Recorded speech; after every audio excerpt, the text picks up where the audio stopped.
Hello, and welcome to our special series of Green Elephant interviews during March 2021, supporting the annual B Corps month. B corporations, or B Corps for short, are businesses that meet the highest standards of verified social and environmental performance, public transparency and legal accountability to balance profit and purpose. Throughout March, we are chatting with key people in companies which have chosen to certify as B Corps and become a force for good. Today, I've been joined by Bri Decker from Avocado Green Mattress. With a vision of a world united by sustainability and social responsibility, Avocado Green Mattress are taking the making of eco-luxury organic certified mattresses and bedding to a whole new level. They've been a certified B Corporation for just under a year. Bri is Avocado's sustainability manager and has been inspired by nature from a young age. Using experience in political and non-profit and public sectors, Bri leads the company in social responsibility and sustainability projects, driving new standards in industry and the world at large. So welcome to the show, Bri. Thank you, Russell. That's a beautiful intro. Oh, Great job. thank you very much. I wrote it myself.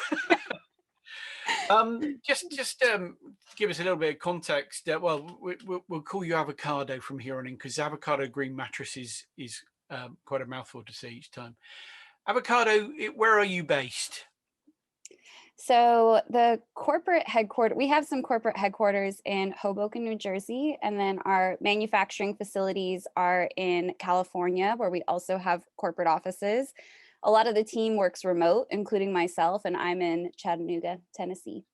So you are, I mean, that's quite a it's quite a difference between New Jersey and Los Angeles. Can't really get much further apart, I wouldn't have thought. Has that always been the case, or is that a new development? Yeah, that's always been the case. So we've kind of just, the company's grown with that structure, but I mean, in times when we're not in a pandemic, we'll spend, we'll travel and spend time in the different areas and whatnot. So Yeah, and as I said to you earlier, Chattanooga has some strange connections for me, mainly come from my mum and dad listening to the music of Glenn Miller, but we won't go into that one. So Avocado Green Mattress, full name, Avocado from here on in. Was this company founded on a green ticket? As I get it, I think you were formed, was what, 2015, something like that? yeah, so our founding partners, they were actually having a baby and they were looking for an organic clean mattress for their newborn to sleep on. Oh, lovely. And they were just kind of shocked at the lack of options that were available in the market at that time. So that was kind of what inspired the company to launch. And the name Avocado came from, I mean, we're a green mattress company, right? So it just kind of felt like in line with the brand. But also, I believe I might need to be fact checked on this, but I believe that the newborn, like one of his favorite first foods was avocados as well. Oh, So right. it tied back into that cute little story. Had they had a background in creating bedding? No, not in bedding per se.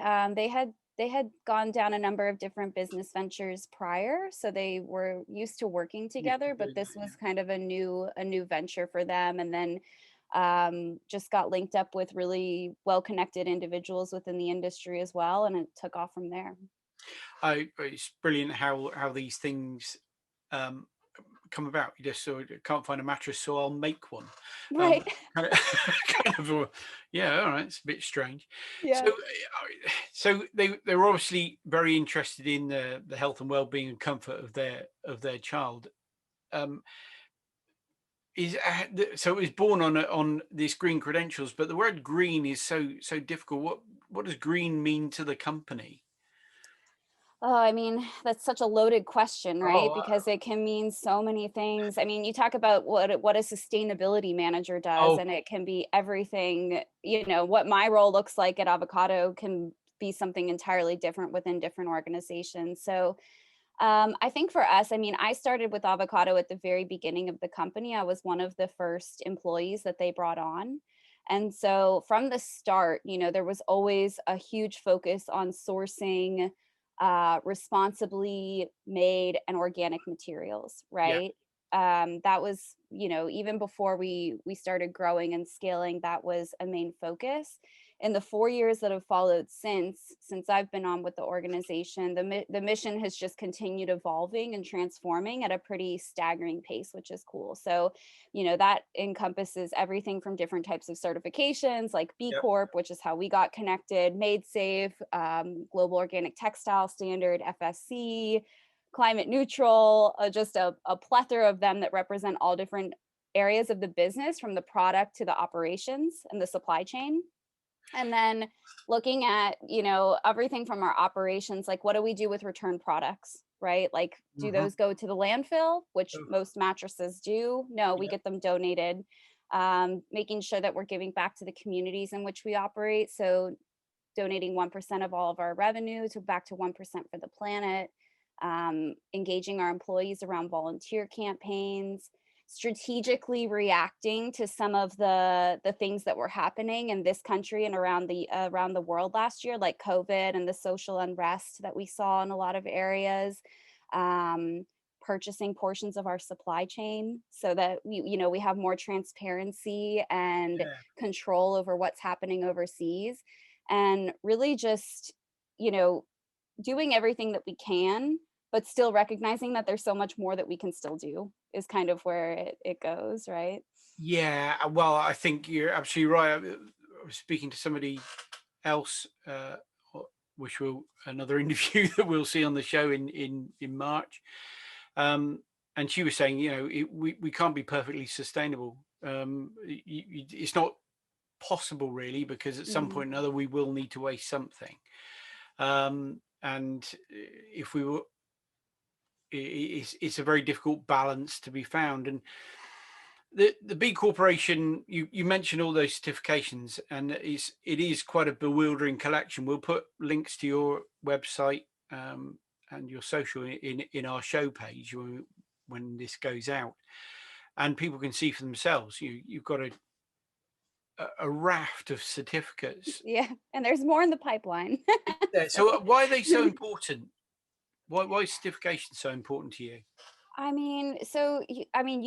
right? There's so much greenwashing that goes on within Oh, so many different industries across the globe. And so the certifications for us is just a way to prove to our consumer base that we're not just talking the talk, we're also walking the walk. And so it's a way to just back up the claims and build confidence in our brand, and also highlight areas of improvement internally and hold ourselves accountable to the actions that we're doing as well. yeah, and B Corp in that context is obviously multi-aspect. It doesn't just focus on a material, it doesn't focus on a processing method or anything like that. It's Right. got a very broad spectrum of assessment. Was that unique, or have you got other, or why did you go for B Corps? Yeah, B Corp was it felt like an obvious thing to do to us, right? Like we were already embodying so much of what it means to be a social enterprise. And so again, it was just a way to back up our claims. I think, it does it's unique compared to the other certifications because, to your point, it does encompass such a broad spectrum of issues within the organization and making sure that we're addressing each one of those areas. So B Lab's just done a really good job of encompassing all those different elements into one platform in terms of what it means to be a responsible business. So, not only did it make sense, but it was also a really enlightening experience. You don't Right. even have to get certified to use the B Impact Report. You can go on there and start exploring and seeing. And even as an organization in that we pride ourselves in being a pretty responsible and sustainable enterprise, Yeah. it's still highlighted so many areas of additional improvement that we can continue working upon. So that was like kind of like a light bulb moment for me. Wow, this is something we'll continue working towards for many, many, many years to come, right?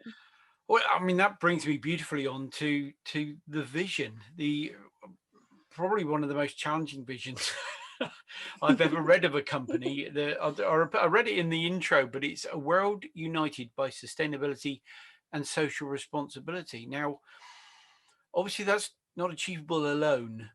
Is that the point?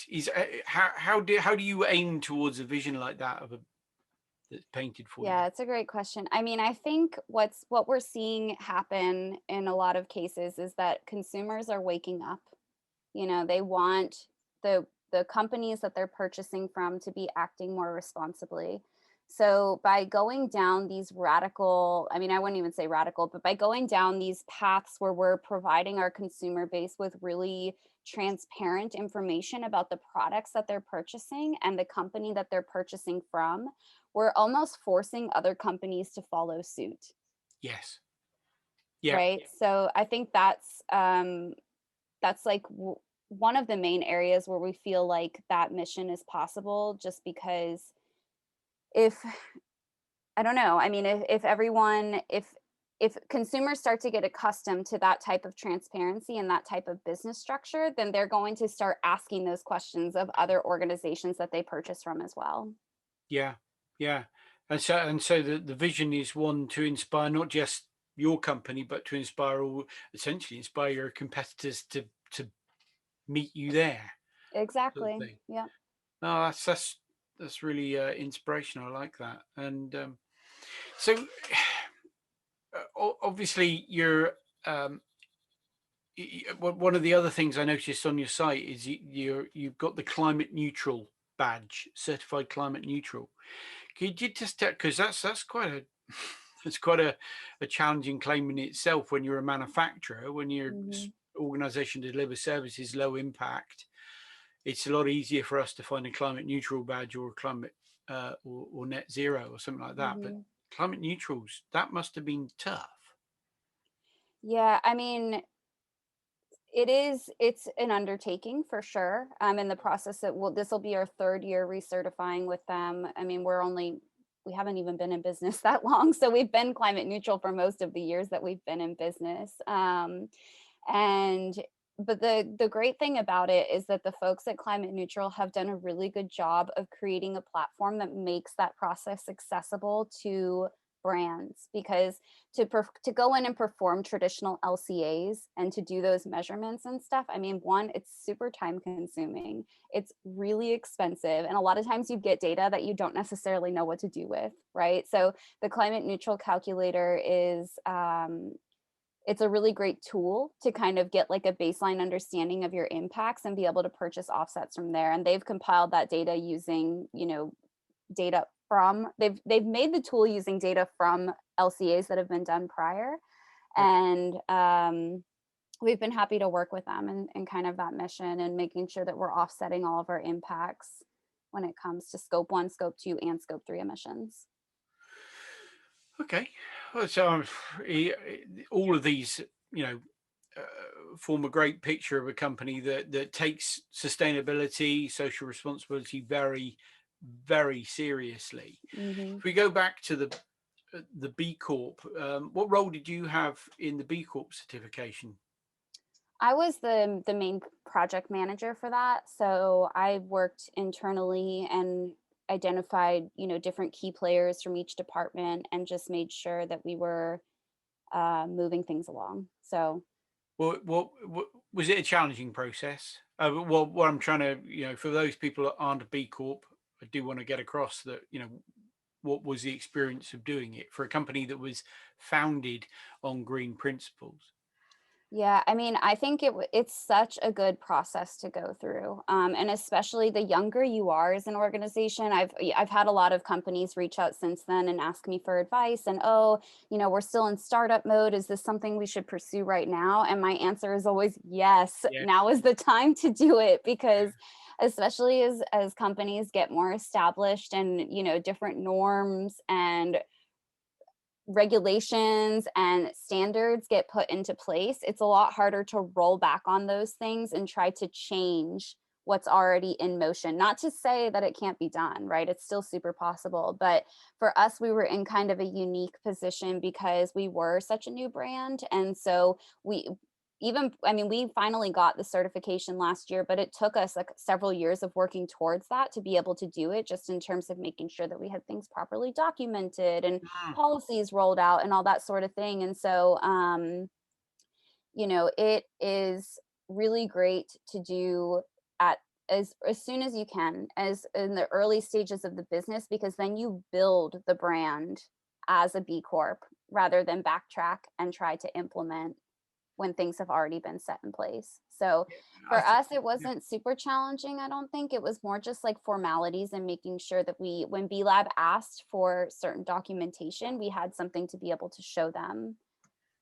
yeah, and it wasn't you just ticking a box and crossing your fingers that they didn't ask for it.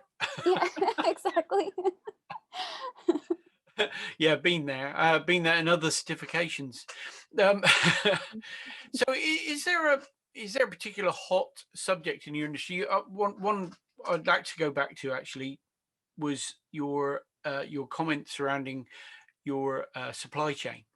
Hmm. Now, obviously, the supply chain in any manufacturing is incredibly difficult to track all the way back to essentially where you dug a product out of the earth or farmed it from a animal or from a field. Right. What, what was your approach to I'm kind of going back on myself a bit, but hey, I'm asking the questions. Um, how did you achieve that? Yeah, I mean, you mentioned the interesting approach of buying buying part of your supply chain when Hmm. you couldn't convince it, but what was the challenge there?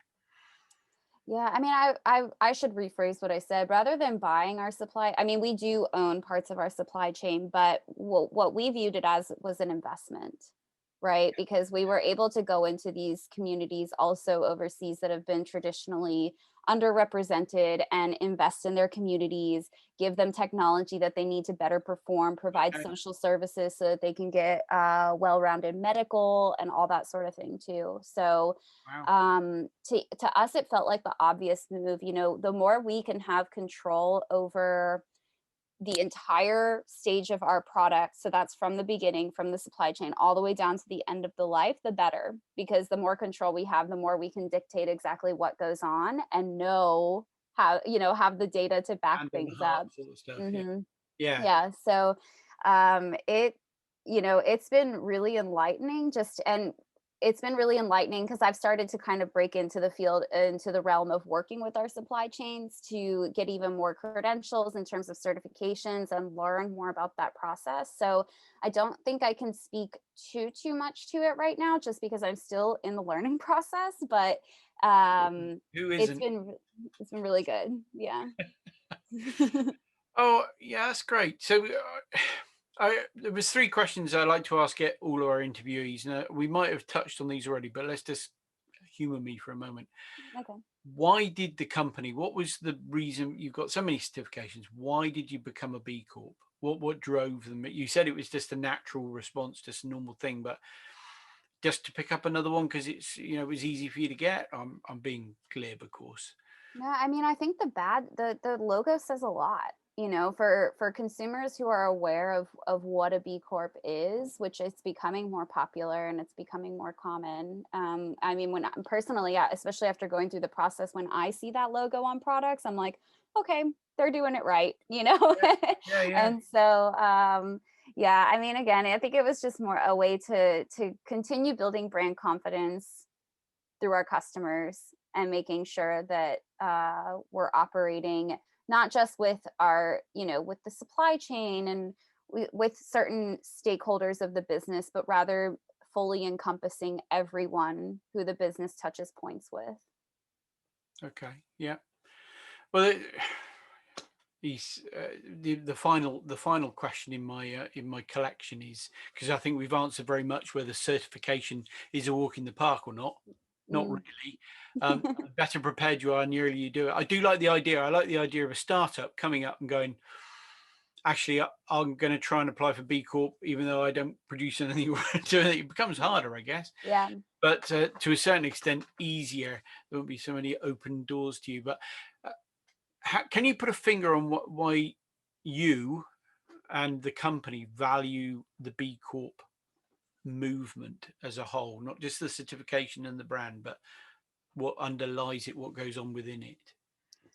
Oh, I mean, it's so much, right? I mean, for me personally, I've spent a lot of time overseas, especially in Latin America, and I've seen so much like how unrefined capitalism is affecting populations over there, like particularly the indigenous populations that are already disadvantaged, Yeah. right? And so for me, it's kind of like a personal thing in terms of making sure that we're refining capitalism to kind of work for everyone, because it's how the world is functioning at this point, and it's not going anywhere anytime soon. So, Not you getting any know, richer, is it? Yeah. right? Yeah, exactly.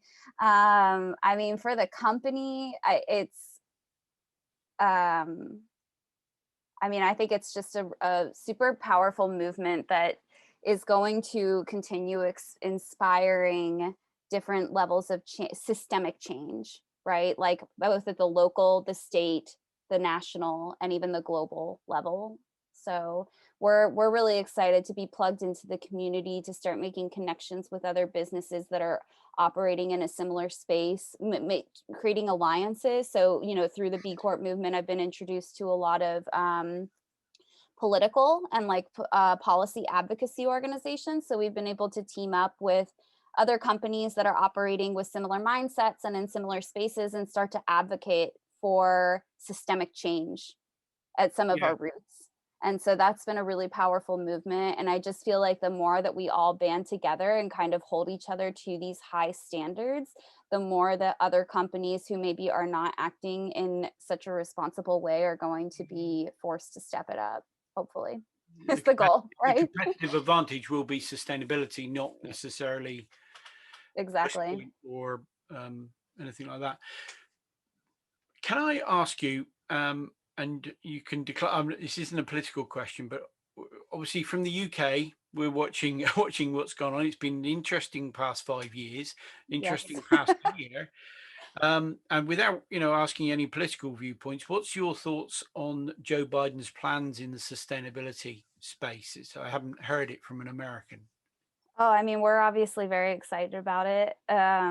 You know, great steps in the right direction. There's still obviously room for lots of improvement, especially from coming from a company that produces so much product and is having such an impact on different companies and industries around the world.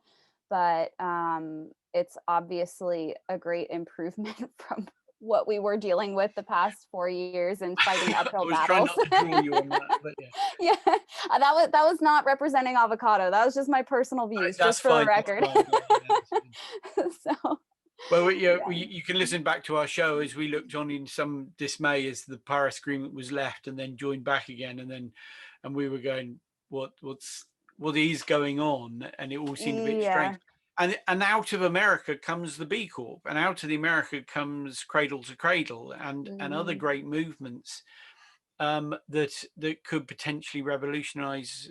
Who's it? Al Gore recently saluted the B Corp movement and said this is the way to reshape capitalism, or words Right. to that effect. And I think Yeah. there's so much going on, and you're a huge Mm. country. Well, Mhm. you're a huge company, and with a huge impact and very well connected, obviously. uh, Yeah. and it was like looking across, going, "What the blazes is going on? We can't afford for the Western world to struggle like this. We need to be driving it ahead as the B Corp movement is." Yeah, I mean, we're one of the world's powers, and so we need to be acting responsibly in that space and kind of like setting an example for all the others too, you know. Yeah, Um but I have hope. yeah, I'm also we're also really excited to be starting the work that we're doing in the political policy and advocacy sector right now, because it's going to be such a different playing field trying to forward some of those initiatives with the current administration versus what we were dealing okay, with. So all right, yeah. okay. So swings and roundabouts a little bit. Mm. Okay, well, we'll ask each of our interviewees, our victims, if they have an action which they could recommend for our herd of listeners. Have you got a tasty action for us to do? Yeah, so I know that you ask for both a recommendation and an action, and they kind of play on each other in this case. So I'm going to go ahead Okay, and throw them both out there. do that. I'm sure you've probably seen it, but B Lab recently released the Climate Justice Playbook for Business. Yes. Yeah, so it's a really great resource, and that's my recommendation if you haven't gotten a chance to check it out already. I love the content that they've been able to pair up with other organizations and kind of put all that together. Okay. One of the things that one of the things that they recommended and that they touched on was how this transformation for climate is actually kind of like a deep, challenging and personal work is required in order to get there. And so I feel like a lot of people, especially in the sustainability field, we tend to be, a little bit more science focused and stuff, which is great, but doing something that's going to generate more mindful practices are also going to be really good too. So, journaling. I think it's really good to start journaling every day and using like online prompts to kind of start to challenge yourself Oh, to yeah. to think about some of your deeply rooted belief systems and see like where those come from and what changes you may need to make to be able to move forward and work in conjunction with the rest of humanity. Okay. So, I mean, that's one we haven't had before. Journaling. So, I've tried journaling. How Mhm. would you recommend I start journaling? What do I do? Do you use an app? Do you have a? I'm not a great fan of paper. I'm not a great fan of reading or writing, to be honest. Yeah, I mean, I also sometimes when I get in the mood to write, I can't my pen and hand cannot keep up with all of the The thoughts brain. that I have going in my mind. So I have just a Google Doc, Okay. that's like a kind of where I start to write things down and I'll just go in there and start typing away. Especially if you're not used to doing it and expressing some of those things, it's really good to look up prompts, you know, questions online, kind of like to ask yourself and get ideas flowing and moving. So, I did start using a product, an app called Day One, mhm. which is a journaling app, and that does actually come up and say, "Haven't written a journal for a few days. You better get your act together." So that might be. Perhaps I need to turn the notifications off. That was Yeah. a bit of a mistake, I suppose. But after a year of ignoring them, I thought I better not. Yeah. Okay, so we've got this mashed together action. Go get the justice playbook, or the recommendation, but then get down to journaling. I Yeah. like that. Yeah. So finally, I understand that you have some fact or fakes which you're prepared to challenge me with in the subject of mattresses. I do. Yeah, they're Okay, they're mattress themed. So okay, I'll let's look see what forward you to got. it. Go for it. All right. Number one. So there are more mattress stores in the United States than McDonald's. Oh, that's a yes no. That's a straight yes no. It's not percentages. There are more mattress stores in the United States than McDonald's. From an outsider's view, that would seem a ridiculous statement, but because it sounds so ridiculous, I'm going to say fact. It is a fact. Oh, Yeah. a lucky It's guess. crazy. It's crazy, but it's true. So, Well, I've always said you're either on a mattress or you're in mm, shoes, so it's probably the same for shoe shops. I suppose. yeah, yeah, maybe. I'm not Maybe sure, we have to look that up. but yeah, it's funny. So, okay, let's do the second one. 4 million mattresses go into the landfill every year in the UK alone. That's enough to completely fill the Wembley Stadium 2 times over. Ooh, 4,000 mattresses, 4 million. 4 million. Sorry, two times the size of Wembley. I did a little bit of work on a Wembley Stadium, filling Wembley Stadium with CO2. That's a big place. Mm-hmm. Um, oh, in the UK alone. Mm-hmm. Oh wow, that's so difficult. That's a for. Whoa. I'm gonna say that's a fake. Oh, you're on a roll. Oh, So it's a fake, but it's actually worse than that. So in the UK alone, 7.5 million mattresses go into the landfill every year, and that's enough to fill the stadium 5 times over. that is bonkers. I mean, I've never been to the Wembley Stadium, but I know it fits nearly 80,000 people. That is Yeah. bonkers. Yeah. So in Okay, 1 year, 7.5 million mattresses. brilliant fact. Love it. Um, latex trees, our mattresses are made of latex foam. So Yeah. latex trees can be tapped every other day and the trees will survive for 50 years. You know what? I I don't think I ever knew where latex comes from, and I hadn't really thought about it coming out of a tree. So It's a tree unless sap. that in itself is a fact, I'm Yes. assuming that is correct. They last 50 years, and every other day. Yeah, nature is amazing. I read when I did your little intro, it said that you were Mhm. inspired by nature, and it is an amazing thing. So I'm going to say a fact. So it's a fake, but it's also better than what I said. So Ah! latex trees can be tapped daily and they survive for 100 years.